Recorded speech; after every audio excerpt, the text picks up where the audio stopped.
think I know how I'm going to start it this time. On three. Hey, everybody, it's me, Tom Daldin from the PBS TV show Under the Radar, Michigan. And if you love frosty, cold, adult malted beverages, especially ones made in Michigan, don't go anywhere because I'm here with Michigan's very own Magellan, Dave Lorenz from Pure Michigan, and somebody, a special guest who is so special. I actually have an intro that I wrote for you. You ready? Oh, wow. She's a storyteller, a historian, an author, a radio personality, and president of Promote Michigan. She's the one, the only, Dianna Stampfler. How you doing, Dianna? Wow, that is amazing. Can I take you on the road? Can you do that intro for me everywhere? I'll be your split star, whatever that is. There we go. I've been taking him on the road, so you can join us. That would be fun as we travel around the state. We have a lot of fun. I'd love that. Well, the thing is, thankfully, cross our fingers, this continues. We are now going back to restaurants and pubs and such. And so we can enjoy that. What did you call it? Frothy, cold. Frosty, cold adult malted beverage. And actually, beer, as far as I'm concerned, beer is the original vaccine. Well, Dianna Stampfler knows about craft beer in Michigan, as she knows about so many things. And isn't it great, Dianna, that we're heading back? We are. Although I've become quite fond of sitting outside and eating and drinking in the winter. I mean, we're Michiganders after all, so it's not that big of a stretch for us, right? But it is nice to get back out. Gosh, without any events in the last year, I miss my beer people. I miss them something fierce. And now that we've got the breweries opening back up, start to get in there and say hi and do some, elbow bumps with some friends and start to get back toward some sort of normalcy. Well, let's just hope that people continue to take that Pure Michigan pledge and keep each other safe so we can keep on moving forward, right? Absolutely. It's funny, you go out and you're starting to see people finally embracing the mask thing. So you're getting masks that are made and they have little beer mugs on them, or I have wine grapes on one of mine. So, if you got to do it, have some fun with it. And you just get out there and be safe and enjoy one of the greatest gifts I think that Michigan has, which is craft beer. Absolutely. Actually, I've got one of my favorites here is the from the Keweenaw Brewing Company. It's the Widowmaker? Widowmaker Black. Yeah. Nice. And I use my mask actually to hold my beer. See? Oh wow. Yeah. That's talent. It's like a feeding bag. Well, nice. We have so much variety out there. It's just like the rest of the state. We're a diverse state of a lot of variety and people and places. And it's the same thing with craft beer. I mean, you've seen the industry grow and change a lot, Dianna. Well, when I started working with the Michigan Brewers Guild in 2008, we had 65 member breweries. We have about 300 now, and that's not everybody, but it's also, it ties into our agriculture. We're seeing a growing number of hop farms and processing facilities, and it's supporting, one of our actual earliest industries. The earliest breweries in Michigan started in mining towns in the Upper Peninsula or around lumber camps. They were their hometown pubs in which a community always had one, and it served that area. And so it kind of peaked, and we had Prohibition and it went away, and now it's in this resurgence. But we ranked anywhere between 4th and 6th in the nation for the number of breweries, but I think we rank number 1 as the great beer state for sure. Oh, the variety of beers that are being brewed here is amazing. And yeah, it's turned into its own culture here. I mean, you can take entire vacations just based on breweries. Oh, beer tourism is absolutely huge. It's a national thing, but here in Michigan, you've got just great cities like Grand Rapids, which is a beer city, USA. Kalamazoo is also a finalist. You've got Ann Arbor and Ypsilanti.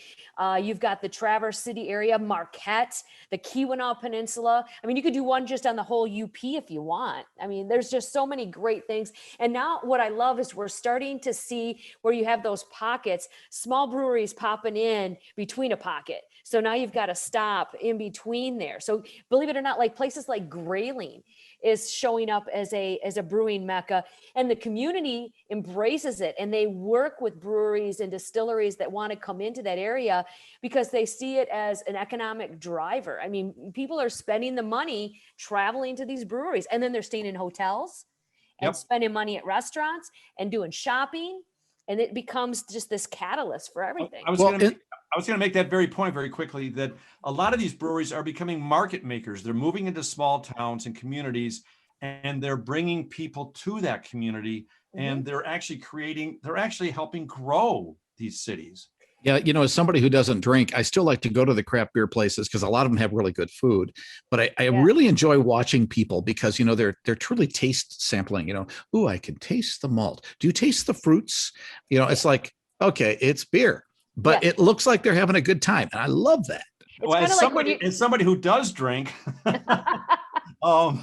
yeah, it's an experience. It's not just going out to have a beer now. Yeah. Now it's an actual experience. well, Yeah. it's no matter, Dave, I know that on one of our events, I think in the fall, we did get you to do a little bit of sampling. You found one particular beer, if I recall, that you liked very well. The Shorts Autumn IPA, I really did enjoy it. Yeah. And if I drank, I would drink that. Yeah. The thing is, when you don't drink and you have half a beer, you start to see things. And so Yes, I've seen it. I've yes. seen it. So then I started to think I need to read Diana's book about ghosts in lighthouses. Oh, And I thought it all blends together really well. yeah. Well, there is such a thing as, spirits with spirits, right? It kind of one brings out the other. The other thing I love about craft beer, and Dave, you mentioned this, when I started working with the Brewers Guild in 2008, I was brought in by Fred Biltman, who at the time was with New Holland Brewing. And I sat down with him and Scott Graham. We were actually at Food Dance in Kalamazoo. And they're talking to me about marketing and PR. And of course, social media was just taking off then. And I said, well, yeah, absolutely. I can help you out and I can do this and that. But there's something you should know. I said, I've never actually had a beer before. I went through college drinking, the nasty, wine coolers and stuff.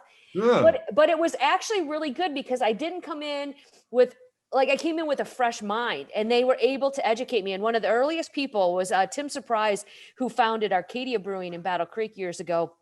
And he took me at a distributor event and took me around. And he said, okay, well, what normal things do you drink? And what kind of things do you like? Do you like, do you like pineapple? Do you like spicy foods? Do you drink coffee? Okay, if you drink coffee, do you put creamer in it? And he took these things and he said, okay, through that, he decided, okay, well, let's start with stouts and porters because you like coffee, you like chocolate. And that was an education that brought me through.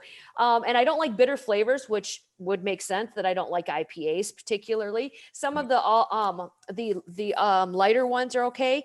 But Tim took me through and he educated me. But then you also go to things like beer dinners where I can't really drink an IPA as a standalone. But if you have it paired with the right food, the food and the beer take on totally different flavors and they marry together. And it becomes this thing that you can really enjoy. And the brewing community, they're so open to educating you and talking with you. I mean, they don't talk down to you because you don't come in and you can't pick up a flavor. You can't distinguish which hop is in a particular beer. They're not going to get after you about that. They're going to educate you as much as you want to be educated and teach you how to embrace it. And now I love going to beer festivals because you can try a 3-ounce sample of this and a 3-ounce sample of that and figure out what you like. I like 12-ounce samples. Well, that's the thing. Craft beer, it's not one of those kind of things that intimidate. And I really do love the fact that when you go to one of our craft beer places, quite often you're going to find some people who really know what they're talking about, and they're happy to share. They're happy to kind of, let me tell you what are you looking for? What do you like? And they'll say, well, you should try this. Yeah. I love that. It's just, it's part of the hospitality that you'll experience when you travel Michigan. And it's not just the staff that's like that. When you go in there and I remember we were up in the Munising area over Labor Day and went to a couple new breweries down in that area. And we're bumping into people from, Cleveland or whatever. And you talk about the beer there, and then you talk about the beer scene in their area. And they tell you how many breweries they've been to and what they enjoy. And it's just a culture it's a brotherhood or a sisterhood, a fraternity of people that just, love the craft of it all, love the flavor, love the food, as you said, Dave, the live music. I mean, it covers so many of the things that I just love about traveling in Michigan. And even when we leave, we go and find those breweries because you want to have that flavor of where you're at. And that, I think, here in Michigan, they call us the mitten of plenty. And there's a drink in that hand almost all the time, right? Right, Tom? I'm just saying. Yeah. How to hold your beer like that. Yeah, right? Yeah. You know what? You couldn't have said it better. You're such a great spokesperson for Michigan in general, but for the brewers. You're making me want to open my beer. Can I open my beer? Go ahead. Can you hear that? That is an impressive thing. I mean, that's a pretty serious beer for early in the day, but well, it's like a lunch. It's like a meal. It's well, and that's the thing. And Keweenaw is great because they just actually rebranded all of their beers just recently. But they were one of the longer serving breweries in Michigan. Those cans have been around for a long time. Water from Lake Superior. How much better does that can it get? Oh right. my gosh, it's great. Yeah. Hey, you guys, what's that over there? I didn't see a thing. So that's the thing. Craft beer locations all over the state. We have so much to offer here, right here in Pure Michigan. Yeah, absolutely. I mean, Dave, I know you have breweries in your neighborhood. Tom, I'm not exactly what city you live in, but I guarantee there's a brewery within a couple miles of where you're at. Gosh, I'm in right? Rochester, so we've got Rochester. Oh gosh. Yeah. Oh, you got a great brewery down there. Mike Plez is a friend of mine, so. Yeah. Cheers to Mike Plez. Mike Plez is one of my dearest friends as well. That's awesome. I live in Walloon Lake, so I can zip over and in 5 minutes I can be at Stig's Brewing in Boyne City, or I can go up to Beards in Petoskey, or a little bit further to Petoskey Brewing. Of course, Gaylord has got one of the longest standing ones with Big Buck, and they've been doing shanties outside, which again, you're a hearty person if you live in Michigan. And as we know from past years of having the Winter Beer Festival in Grand Rapids, there's nothing wrong with standing outside in the Michigan weather and having some beer, right? Right. Well, I can't wait. I can't wait to meet all you guys, including you, Jim. I know you're out there somewhere at a Michigan brewery near you. So you can. Well, this is your turn to say.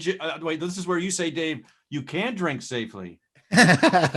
Well, actually, like everything else, just take it in moderation, have a great time, travel safely, and enjoy our craft beer places right here. Cheers to that. Cheers. Okay. The battle of the last words. Yes, that's right.